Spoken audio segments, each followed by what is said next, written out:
Hello, all of you. I'm right here to take the understanding of Indian Rail Plan 2030. It has been long demanded that India, like country, need to have the requirement of depoliticizing this conventional yet very significant transportation sector in order to facilitate competitive and safety oriented approach of growth. Indian railways have been one of the lengthiest network on the map of world. It involves the benefits that is largely due to the physiographic and climatic conditions that we are having in the country. And in spite of the fact that India is seventh largest country of the world, we are not considered to be the country of great distances because of the consecutive settlements that we have. That is the reason with the development of the transportation network after attainment of independence, civil aviation was certainly sidelined as a class apart type of means of transportation. There was a complementary development of roadways and railways.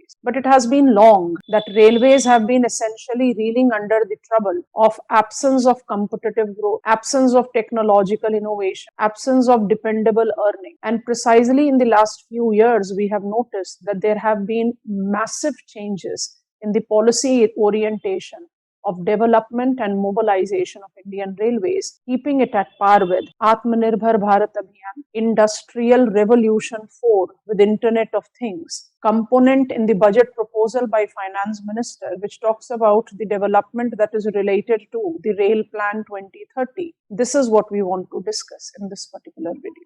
So if you try to see the key issues of National Rail Plan 2030, these are the important components that you can easily pick up into reference. And I want to actually highlight few important components of them that we want to talk about in much details today. It is decarbonization and energy efficiency of Indian railways, because India, we all are aware of the fact, is one of the committed countries when it comes on to clean development mechanism of joint implementation under Paris Agreement. So we are taking that into account. So I'll be labeling it as number one. And then apart from it, we are taking up reference of the promotion of digital systems and smart technology for Indian railways. This is where we can take up the Internet of Things and big data with cyber security challenges, which has been applied here as the point. We are counting that as second important factor of our study. And also the most significant part from where I can have many factual points on which I can encounter the question.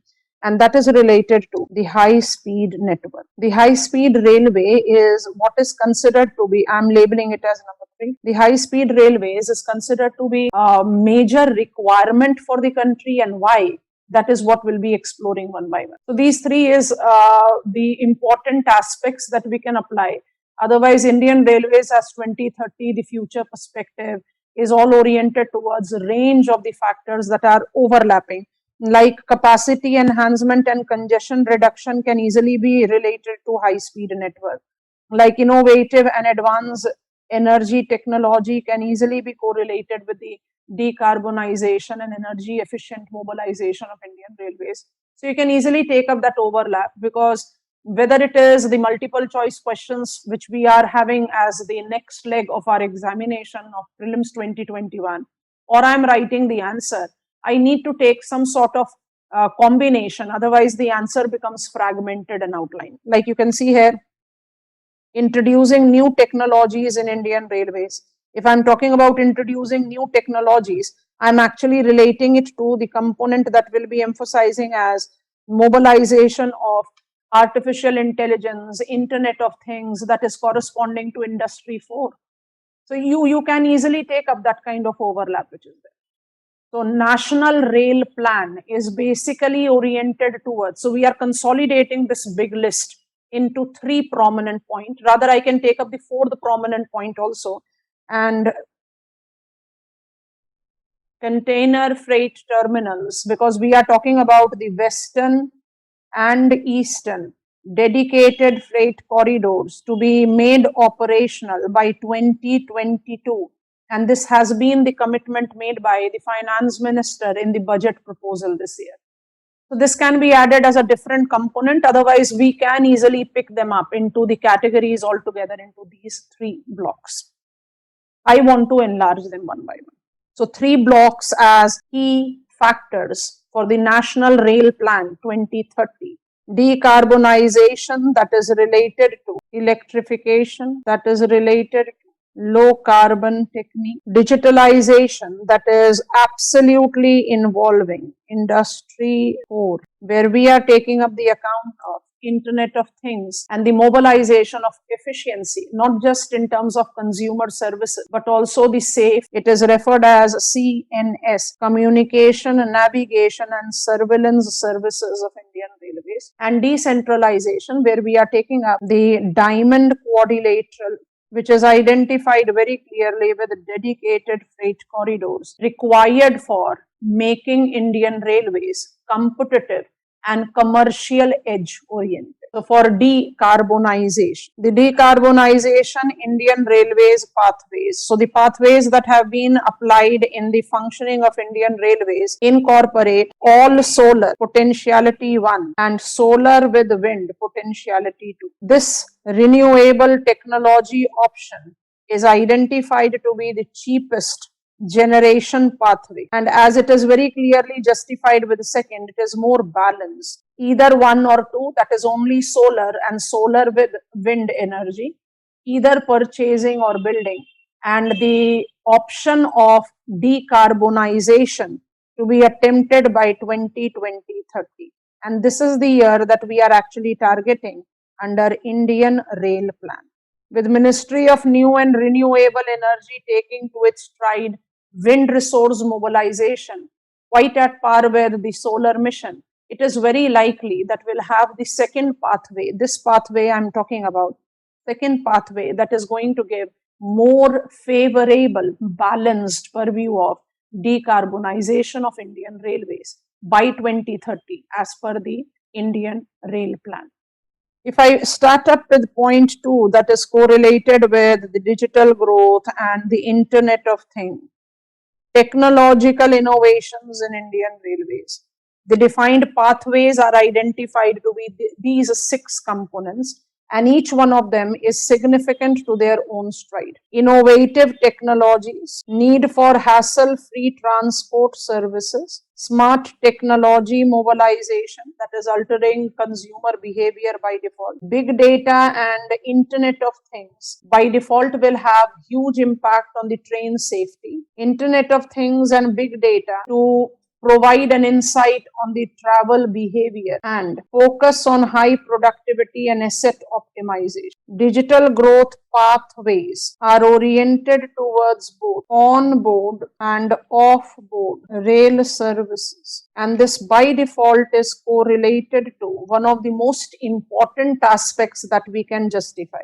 So in the lines of very common and very popular reference of smart cities to be mobilized as smart railway stations, I need to make sense with sustainable, mobility, affordability, renewables, technology. So in the lines of smart cities, development of smart railway stations is something that is being applied as very significant pathway when it comes on to the mobilization of digital growth. Because here you have got sustainable infrastructure, services and users, which actually overlaps with these 6 components that we can see as digital growth pathways or Indian railways as Indian Rail Plan 2030. So you have to take that integration altogether, because when I list the key factors or the key planning purview, I don't get all the insight of the things. I need to actually intrude in and apply. Every smart city will by default have smart transportation infrastructure. And if it is the smart transportation infrastructure,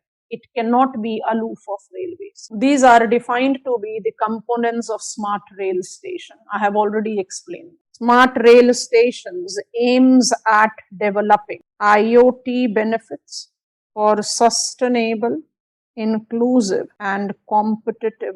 This by default is the most important dimension when it comes on to the development of Indian Railway Plan towards digital technology, improving communication, maximal engineering understanding, transparency in decision making, save lives and infrastructure, improved quality of life, engage to the communities, develop longer term plan, because I have got the data inventories with me, aid the safety and security concern, universal format model, and of course creating the every dimension gets covered very clearly.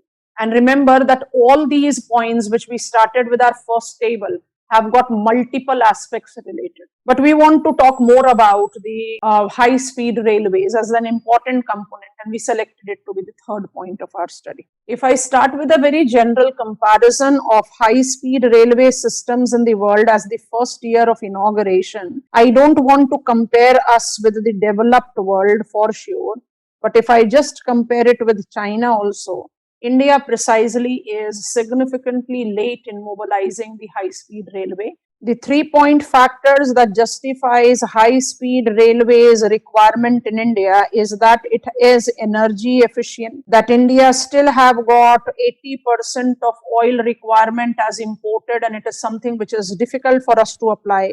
And combining both of them, it may prove to be economically and environmentally more favorable than the other means of transport. And to prove it, we are having certain points for us to apply.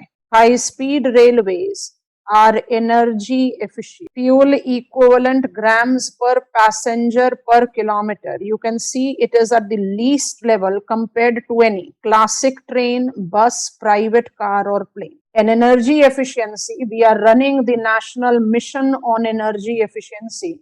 And we all are aware of the fact that energy efficiency is one of the key components that comes up with the sustainable development. High-speed railways in India will be ensuring energy efficiency of railways. Land requirement will be our part B, and it has always been debated that the high-speed railway networking will result into huge diversion of land. But if we take up a logical and in-depth analysis, it proves that land requirement are much more smaller compared to any of the expressways that we are developing under highway development program, and this infographic is very clearly giving you the understanding of it. HSR line allows more passenger than any 6-lane highway per hour, and added to it, the elevated rail corridor reduces the hassle of land acquisition. We have noticed that there were several bottlenecks that was there in Bharatmala 1 towards land acquisition, diversion, Forest Rights Act, protected areas, and so on and so forth. So I get the benefit. It's outside the common myth. Land requirement in HSR is significantly less. So benefit number B. Benefit number C. Decongestion and capacity addition has to be taken up into comparison, because I said in the beginning, growth of railways and roadways in our country, railways versus roadways,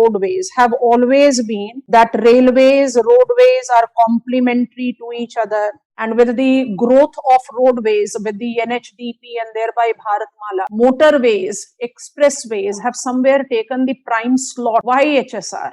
Because if I try to take up the reference of general capacity, you can easily take up double track 2 into 3 lanes, 12 train per hour, 4,000 cars. It has got the capacity of decongestion and capacity addition. And it is this where we take up the decongestion of mega urban centers and growth of smaller towns and other cities, where we have used the term decentralized growth. We call it spreading effect. This continues to be my point number C. Decongestion of metropolitan cities without HSR and with HSR, because of the efficient connectivity, you can easily notice that there will be the spreading out of economic activity as well as residential growth. We call it outgrowth. And it is by default going to have a favorable spillover effect on the overall economy. Point number D, the travel time significantly reduced. The fastest means of transportation available so far, by default it comes up as aviation. And if I take that aviation, the total transit time between Delhi and Chandigarh is calculated to be 3.5 hours. So it by default incorporate time benefit of it. And for a country like India, huge demographic dividend, job seekers, maximum population in the mid-age cohort, where the potentialities of the growth is immense. India is making very strong foot forward to be into the group of global leaders. where the economic momentum has to be on much dependable track. After speaking about all these, you can easily take reference of the proposed high-speed rail corridors. And these places are such popular ones that they doesn't create much difficulty, but you can easily label them so that you can easily remember them. Like if I take the reference of Northern part, I number them as proposed 1, Amritsar via Delhi to Patna. I take it as number 2, Mumbai, Pune, Ahmedabad. And when I take up number 3 in the central and southern India, and towards east we have got the Kolkata Haldia. Proposed high-speed rail corridors for India by default is an addition that you can take up. So the National Rail Plan 2030 incorporate list of factors that are being taken into consideration. It can easily be clubbed up into 3 prominent blocks, and we can easily justify a logical revision, content building, and answer writing. This is what I wanted to discuss with you in this particular video. I hope it is going to help you out in your swift revision for your upcoming prelims examination and other competitive exams. Happy learning to all of you. Goodbye from my side.